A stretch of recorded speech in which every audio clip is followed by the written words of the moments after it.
Welcome back in ऐसे classes for chemistry. आज हम लोग इस क्लास में पी ब्लॉक के लास्ट टॉपिक के बारे में थोड़ी सी जानकारी प्राप्त करेंगे। वैसे 18 ग्रुप जो है हमारा पी ब्लॉक का लास्ट ग्रुप है और इसमें बहुत ज़्यादा कुछ खास केमिस्ट्री नहीं है, इसलिए कि इसके जो भी एलिमेंट्स हैं उनका वैलेंस शेल का इलेक्ट्रॉन कम्प्लीटली फिल्ड होता है। उनके कम्प्लीटली फिल्ड का मीन्स हीलियम में फर्स्ट ऑर्बिट है तो H2 आपका होता है और बाकी सब में S और P ऑर्बिटल कम्प्लीटली फिल्ड होते हैं, यानी ऑक्टेट उनका पूरा होता है। और ऑक्टेट पूरा होने के कारण वो फिर दूसरे से रिएक्शन जनरली नहीं करते हैं रूम टेम्परेचर पर और मोनोएटॉमिक फॉर्म में पाए जाते हैं, गैसियस स्टेज में रहते हैं मोनोएटॉमिक फॉर्म में पाए जाने के कारण। तो इसलिए उनके बारे में कुछ कॉमन बात हम लोगों को जो इम्पोर्टेंट है हमारे लिए जानना, उसको देख लेते हैं और हम लोग कोशिश करेंगे कि इसको आज कंक्लूड कर दिया जाए इस वीडियो में। तो जैसे देखिए ग्रुप 18 एलिमेंट में आपके helium, neon, argon, krypton, xenon, radon और ओगेन्सन आते हैं। तो ये आपका सबसे लास्ट एलिमेंट है OG और इसका हाफ लाइफ पीरियड बहुत कम है या फिर कहिए कि सिंथेटिकली किया गया है, इसके बारे में कोई ज़्यादा केमिस्ट्री नहीं है नोन। तो हम लोग बेसिकली 6 के बारे में बात करते हैं, helium, neon, argon, krypton, xenon, radon. लेकिन लास्ट वाला को नाम भी याद रखिएगा कि ओगेन्सन, OG उसका सिंबल होता है। तो इस ग्रुप में ये एलिमेंट हैं 7, चूँकि 7 पीरियड तो 7 एलिमेंट इसके पूरे हैं। इसके all these are gases and chemically unreactive and therefore they are called noble gases. उनको चूँकि गैसियस स्टेज में पाए जाते हैं और कोई रिएक्शन नहीं करते हैं जनरल कंडीशन में, तो इसलिए उनको हम लोग नोबल गैसेज मानते हैं। सबसे लास्ट ग्रुप है। ऑकरेंस के हिसाब से देखा जाए तो इसमें रेडॉन को और ओगेन्सन को छोड़ करके, लास्ट 2 एलिमेंट को छोड़ करके बाकी जो हैं वो आपके नेचर में एटमॉस्फेयर में पाए जाते हैं और उसमें भी ज़्यादा होता है आपका आर्गन। जो बाकी गैसें पाई जाती हैं तो उसमें आर्गन का परसेंटेज ज़्यादा होता है, अप्रॉक्सीमेटली 1% बाई वॉल्यूम के हिसाब से पाए जाते हैं इनर्ट गैस। तो all these gases except radon and oganesson occur in the atmosphere, their atmospheric abundance in dry air, यानी ड्राई एयर के कंडीशन में उनका एटमॉस्फेयर में क्या परसेंटेज है, तो अप्रॉक्सीमेटली 1% बाई वॉल्यूम और उसमें मेजॉरिटी में आर्गन होता है, तो with argon as the major constituent. ठीक है। अब इसमें हीलियम और नियॉन जो होते हैं ये कुछ मिनरल के साथ, फर्स्ट और सेकंड जो हैं तो कुछ मिनरल के साथ कंबाइंड कंडीशन में भी पाए जा सकते हैं रेयरली। तो अब ये रेडियो एक्टिव ओरिजिन के कुछ मिनरल्स होते हैं जैसे पीच ब्लेंड है, मोनाजाइट्स है, इस सब के रूप में कुछ पाए जा सकते हैं वेरी फ्यू अमाउंट में। और रेडॉन जो होता है ये आपको डीके प्रोडक्ट के रूप में मिलता है, जेनॉन भी है तो रेयरली बहुत कम मिलता है। और इसका रेडॉन का जो होता है तो रेडियो एक्टिव डीके होता है, तो यहाँ पर R है तो रेडियम है, ये रेडियम RA है, रेडियम के डीके प्रोडक्ट के रूप में मिलता है। तो रेडियम 88 है, 226 है और इसके He2 निकल जाता है और आपका रेडॉन 86 224 मिल जाता है। यहाँ पर देखिए इसका सम इसके बराबर हो जाता है, इसका सम इसके बराबर होता है रेडियो एक्टिव डीके में, जो आप जानते हैं। फिर ओगेन्सन जो है तो उसको भी सिंथेटिकली प्रोड्यूस किया गया है by the collision of CF 98-249 और Ca यानी कैल्शियम 2048 के आपस में कोलिजन से बनता है। तो यहाँ पर कोलिजन जब दोनों काम कराते हैं तो ओगेन्सन बनता है और 3 न्यूट्रॉन आपके निकल जाते हैं। फिर जनरल प्रॉपर्टी की बात करें तो इसमें एक खास जनरल प्रॉपर्टी होती है कि इसके फर्स्ट एलिमेंट यानी हीलियम का जो इलेक्ट्रॉनिक कॉन्फ़िगरेशन होता है 1s2 होता है और उसके बाद बाकी के जितने एलिमेंट होते हैं उन सब में आपको NH2 और NP6 का कॉन्फ़िगरेशन मिलता है सबसे लास्ट में। और इनके स्टेबल इलेक्ट्रॉनिक कॉन्फ़िगरेशन के कारण ये हाई आयोनाइजेशन इंथैल्पी करते हैं, क्योंकि इनके पास इलेक्ट्रॉन को रिलीज करने की कोई ज़रूरत नहीं पड़ती है, इलेक्ट्रॉन को गेन करने की भी कोई ज़रूरत नहीं पड़ती है। तो आयोनाइज होने के लिए इनको काफ़ी ज़्यादा एनर्जी की ज़रूरत पड़ती है। तो ये very high ionisation enthalpy hold करती हैं। और ये ग्रुप में जैसे जैसे नीचे आते हैं तो due to increase in atomic size the ionisation enthalpy जो होता है ये आपका डिक्रीज करते जाता है। क्या कि साइज छोटा होगा तो आयन उनको रिमूव करने के लिए ज़्यादा एनर्जी की ज़रूरत पड़ेगी। साइज बड़ा होते जाएगा, न्यूक्लियस रेडियस बढ़ते जाएगा, तो उस कंडीशन में आउटर मोस्ट इलेक्ट्रॉन को हटा करके आयोनाइज करने के लिए आपको रिस्पेक्टिवली कम एनर्जी की ज़रूरत पड़ेगी। यानी डाउन द ग्रुप आते हैं तो आपकी जो ये आयोनाइजेशन इंथैल्पी है कम होती जाती है। तो जनरली ये हर ग्रुप में ये टेंडेंसी पाई जाती है।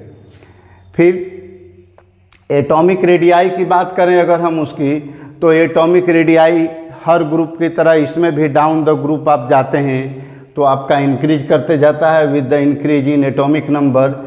ये चूँकि इनके पॉजिटिव वैल्यू लार्ज होती हैं, ये these gases have large positive values of electron gain enthalpy. क्यों? क्योंकि उनका आउटर मोस्ट ऑर्बिट ये वैलेंस इलेक्ट्रॉन जो है कम्प्लीटली फिल्ड है, वहाँ पर किसी इलेक्ट्रॉन की ज़रूरत नहीं है। तो जब इलेक्ट्रॉन की ज़रूरत रहती तो वहाँ पर निगेटिव गेन इंथैल्पी होता, जितने ज़्यादा ज़रूरत होती उतना होता, लेकिन यहाँ तो है ही नहीं उसकी ज़रूरत। तो इसकी ये इलेक्ट्रॉन गेन इंथैल्पी जो होती है पॉजिटिव वैल्यू, पॉजिटिव में भी लार्ज वैल्यू गेन अटेंड करता है। और इनको ऐसा क्यों होता है पूछ दिया जाए तो इसलिए कि इनको एक्सेप्ट इलेक्ट्रॉन को एक्सेप्ट करने की टेंडेंसी नहीं होती है। और ये टेंडेंसी क्यों नहीं होती है? तो क्योंकि इनका एस और पी ऑर्बिटल दोनों कम्प्लीटली फील्ड हैं, तो इनर्ट। अब इसके बाद इसकी कुछ फिजिकल प्रॉपर्टी और कुछ केमिकल प्रॉपर्टी की हम लोग बात कर लेते हैं, नोट भी कर लेते हैं उसको, फिजिकल को और केमिकल को। अब फिजिकल प्रॉपर्टी की बात करते हैं अगर हम लोग इनर्ट गैसों की, तो इसमें सारी की सारी गैसें जो हैं वो अपना वैलेंस इलेक्ट्रॉन कम्प्लीटली फिल्ड होने के कारण मोनो एटॉमिक फॉर्म में पाई जाती हैं। तो all the noble gases are mono atomic, colourless होती हैं, ऑर्डरलेस होती हैं, टेस्टलेस होती हैं और स्पेरिंगली सोलेबल इन वाटर होती हैं, यानी वाटर में बहुत कम डिजॉल्व होती हैं। There MP and BP means melting point and boiling point बहुत लो होते हैं। क्यों? क्योंकि उनके बीच में कोई दूसरा फोर्स काम नहीं करता एटम एटम के बीच में। एटम एटम के बीच में बस केवल एक only one inter atomic interaction होता है जो कि वीक डिस्पर्सन फोर्सेज का होता है। तो वीक डिस्पर्सन फोर्सेज है तो वो आसानी से मेल्ट कर जाते हैं, आसानी से बॉयल कर जाते हैं, उनके बीच में कोई दूसरा एक्स्ट्रा फोर्स ही नहीं मिलता है। अच्छे, जितना हम लोग जानकारी में है उसमें सबसे लोएस्ट आपका हीलियम का होता है बॉइलिंग पॉइंट, जो 4.2 केल्विन का होता है, जो अभी तक के नोन सब्सटेंस में सबसे कम है। केमिकल प्रॉपर्टी की बात करें तो ये चूँकि नोबल गैसेज हैं इसलिए बहुत ही कम रिएक्टिव हैं और इनका जो केमिकल रिएक्टिविटी के लिए बहुत कम प्रॉपर्टी पाई जाती है। इसका दो मेन कारण है। एक कारण है the noble gases except helium जिसका 1s2 है, बाकी में सब में NH2 और NP6 इलेक्ट्रॉनिक कॉन्फ़िगरेशन पाया जाता है वैलेंस शेल में। तो कोई खाली जगह नहीं है इसलिए नहीं बढ़ पाती हैं S और P में। फिर और आप जानते हैं कि आउटर मोस्ट इलेक्ट्रॉन जब होगा, कोई भी वैलेंस इलेक्ट्रॉन अगर होगा तो केवल S और P में ही भरेगा, तो SP दोनों कम्प्लीटली फील्ड है, D में जाएगा नहीं। They have high ionisation enthalpy and more positive electron gain enthalpy, तो इसलिए भी रिएक्शन नहीं करती हैं ये।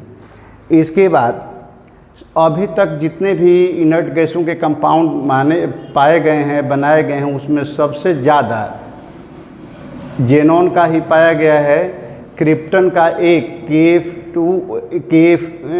KrF2 बनाया गया है, बाकी किसी के बारे में ज़्यादा जानकारी नहीं है। क्रिप्टन के वेरी फ्यू एग्जिस्ट कर सकते हैं, उसमें भी ज़्यादा स्टडी किया F2 के बारे में है, बाकी नहीं है।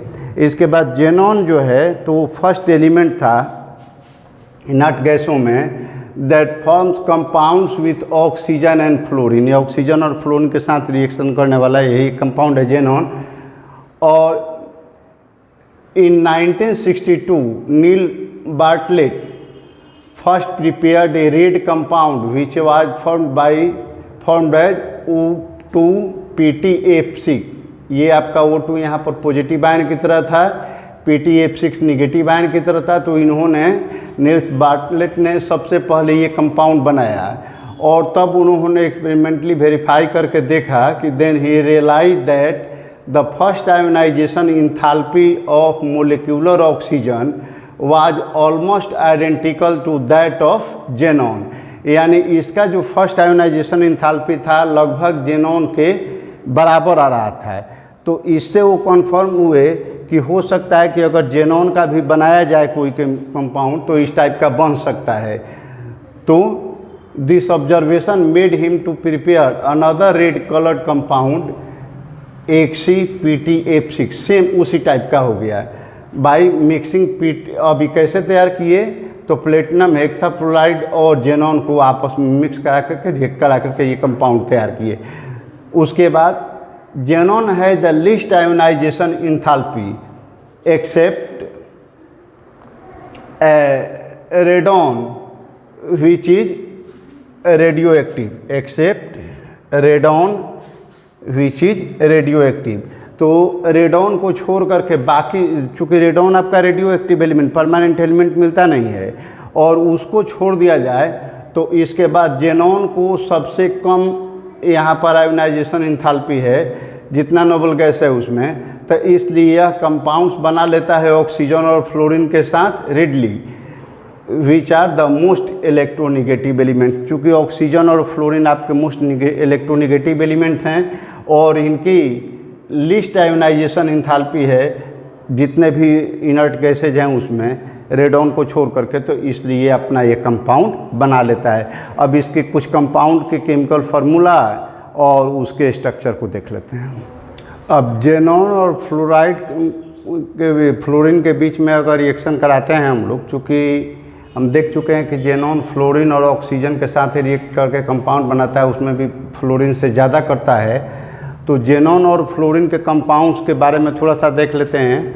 जैसे xenon form 3 binary compounds XCF2, XTF4 and XTF6, यानी xenon difluoride, xenon tetrafluoride and xenon hexafluoride by the direct reaction of elements under appropriate experimental condition. Suitable experimental condition के अनुसार अलग अलग रेशियो में लेकर के अलग अलग टेम्परेचर रेंज में करते हैं तो ये तीनों कंपाउंड बनते हैं। जैसे जेनॉन को अगर F2 के साथ एक्सेस में कराया जाए 673 केल्विन पर 1 बार में तो जेनॉन डाइफ्लोराइड बनता है। उसी तरीके से 1:5 के रेशियो में जेनॉन लेकर के 2F2 के साथ कराया जाए 873 केल्विन पर और 7 बार प्रेशर के अंडर में तो XCF4 बनता है, यानी जेनॉन टेट्राफ्लोराइड। और फिर जेनॉन को 1:20 के रेशियो में लेकर के 3 कराया जाए तो ये 3F2 के साथ कंबाइन करके 573 केल्विन पर और 60 to 70 बार प्रेशर पर तो जेनॉन हेक्साफ्लोराइड बनता है। तो इस तरीके से ये तीनों कंबाइंड के फॉर्मेशन का रिएक्शन देख लिए। इसमें जेनॉन F6 जो है उसको आप जेनॉन टेट्राफ्लोराइड और O2F2 के साथ भी रिएक्शन करा करके 143 केल्विन पर ये करा करके बना सकते हैं। जैसे XCF4 प्लस O2F2 तो XCF6 ये F आकर के इसमें जुड़ जाता है और वो आपका अलग हो जाता है। फिर ये जो तीनों फ्लोराइड होते हैं ये बेसिकली कलरलेस क्रिस्टलाइन सॉलिड होते हैं और ये रिडली सबलाइम कर जाता है रूम टेम्परेचर 298 केल्विन पर। They are powerful fluorinating agents, ये अच्छे फ्लोरिनेटिंग एजेंट होते हैं, यानी फ्लोरिन देते हैं किसी चीज़ में कंबाइन करने के लिए। They are readily hydrolyse even by traces of water, water की थोड़ी सी भी मात्रा इनको मिलती है तो वो अपना हाइड्रोलाइज कर जाते हैं, अलग अलग हो जाते हैं। तो XCF2 है, एग्जाम्पल के तौर पर देख सकते हैं XCF2 है, H2O के साथ मिला तो एक सी अलग हो गया, HF बन जाता है आपका और ऑक्सीजन गैस निकल जाती है। सेम रिएक्शन इसी टाइप का एक CF4 के साथ भी हो सकता है, एक CF6 के साथ भी हो सकता है। Xenon fluorides react with fluoride ion acceptors, जो फ्लोराइड आयन एक्सेप्टर होते हैं उनके साथ ये रिएक्ट करके कैटायनिक स्पीसीज बनाता है और फ्लोरीन आयन डोनेट करता है टू फॉर्म फ्लोरो एनायंस। तो जैसे एक CF2 है, PF5 है, तो इसमें PF5 जो है आपका फ्लोरीन को एक्सेप्ट करने वाला है। तो अब इसमें यहाँ से एक फ्लोरीन हट करके इसमें आ जाता है तो यह आयनाइज होता है एक CF+ और PF6- में बन जाता है। उसी तरीके से यहाँ पर एक CF4 है और SbF5 से करता है, ये भी आपका फ्लोरीन एक्सेप्टर है। तो यहाँ से एक चला जाता है फ्लोरीन और एक चला जाएगा तो यहाँ पर प्लस आयन बन जाता है और यहाँ पर माइनस आयन, तो एक CF3+ SbF6- बन जाता है। वैसे ही एक CF6 है तो उसमें MF यानी मेटल फ्लोराइड लेते हैं कोई, तो बन जाता है मेटल प्लस आयन में बन जाता है और फ्लोरीन ये इसको दे देता है तो एक CF7 निगेटिव बन जाता है, जहाँ पर मेटल के रूप में आपका सोडियम हो सकता है, पोटेशियम हो सकता है, रुबिडियम हो सकता है, सीजियम हो सकता है। फिर पार्शियल हाइड्रोलाइसिस अगर हम लोग कराते हैं एक CF6 का तो यह ऑक्सीफ्लोराइड देता है एक COF4 और एक CO2F2। जैसे एक CF6 का वाटर के साथ कराए तो एक COF4 बनता है और 2HF निकल जाता है। वैसे ही एक CF6 का अगर 2H2O के साथ कराते हैं तो एक CO2F2 और 4HF निकल जाते हैं। तो इस तरीके से ये पार्शियल हाइड्रोलाइसिस ऑफ एक CF6 हो जाता है और इससे ऑक्सीफ्लोराइड, यहाँ पर ऑक्सीफ्लोराइड बन रहे हैं ये और HF उसमें से निकल जाता है। अब इसके बाद हम लोग ये उनके कुछ स्ट्रक्चर को देख लेते हैं, जो फ्लोराइड्स होते हैं जेनॉन को, उनके स्ट्रक्चर को देख लेते हैं और इसके बाद ऑक्सीजन के 1-2 रिएक्शन हैं उनकी बात कर लेते हैं। अब इसमें जो फ्लोराइड्स हैं जेनॉन के, उनको VSEPR थ्योरी के अनुसार उनका अगर स्ट्रक्चरल डायग्राम हम लोग देखते हैं तो एक्सेप्ट 2 जो है वो लीनियर फॉर्म में पाया जाता है, XF4 स्क्वायर प्लेनर होता है, XF6 डिस्टॉर्टेड ऑक्टाहेड्रल होता है और 2 ऑक्सीजन से रिलेटेड भी हैं, जैसे एक COF4 यानी जेनॉन ऑक्सी टेट्राफ्लोराइड, तो ये स्क्वायर पिरामिडल होता है और जेनॉन ट्राईऑक्साइड पिरामिडल स्ट्रक्चर के शेप में पाया जाता है। तो इनके डिफरेंट स्ट्रक्चर को हम लोग देख लेते हैं। जैसे एक CF2 है तो एक C 2 लीनियर होते हैं और 2 लोन पेयर एक साइड में और एक साइड में रहता है, तो इस तरीके से FF का लीनियर बनता है। फिर उसी तरीके से ये जो एक CF4 है तो इसका स्क्वायर पिरामिड एक इधर हो जाता है और एक दूसरे साइड में लोन पेयर हो गया, चारों साइड से 4 बन जाते हैं तो स्क्वायर प्लेनर स्ट्रक्चर बनता है। फिर XF6 का है तो डिस्टॉर्टेड ऑक्टाहेड्रल बनता है, इसमें 1 2 3 एक साइड में होते हैं, फिर 3 एक साइड में होते हैं और एक लोन पेयर यहाँ पर रहता है। तो इस टाइप के स्ट्रक्चर को हम लोग डिस्टॉर्टेड ऑक्टाहेड्रल बोलते हैं और इस टाइप का बनता है। 4 हेड्रल नीचे 4 हेड्रल ऊपर और डिस्टॉर्टेड होता है लोन पेयर के कारण। इसके बाद होता है 2 जो ऑक्सीफ्लोराइड हैं और एक ऑक्साइड है जेनॉन का, तो उसका स्ट्रक्चर भी इसी के साथ दे दिया गया है। जैसे यहाँ पर जेनॉन है तो 4 F हो गए, एक साइड में O हो गया और एक साइड में लोन पेयर हो गया, तो ये स्क्वायर पिरामिडल हो जाता है। और उसी तरीके से जेनॉन ऑक्साइड ट्राईऑक्साइड है तो इसका 3 ऑक्सीजन रहते हैं और 3 साइड से बनाते हैं, एक साइड में लोन पेयर रहता है और बेसिकली ये पिरामिडल स्ट्रक्चर बना लेते हैं। तो इस तरीके से जेनॉन के डिफरेंट कंपाउंड्स को हम लोग ने स्ट्रक्चर फार्मूला के द्वारा देख लिए, उसका स्ट्रक्चर देख लिए। अब जो जेनॉन ऑक्सीजन कंपाउंड होते हैं तो बेसिकली वो जेनॉन फ्लोरीन कंपाउंड से ही बनाए जाते हैं, यानी जेनॉन के फ्लोराइड से बनाए जाते हैं।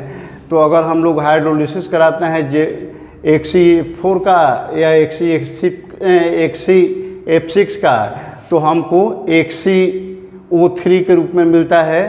तो जैसे HCF4 प्लस 12H2O के साथ हाइड्रोलिसिस कराते हैं तो 4HC 2HC3 और 24HF और 3O2 मिल जाता है। उसी तरीके से HCF6 का अगर वाटर के 3H2O के साथ कराते हैं तो HCO3 प्लस 6H मिल जाता है।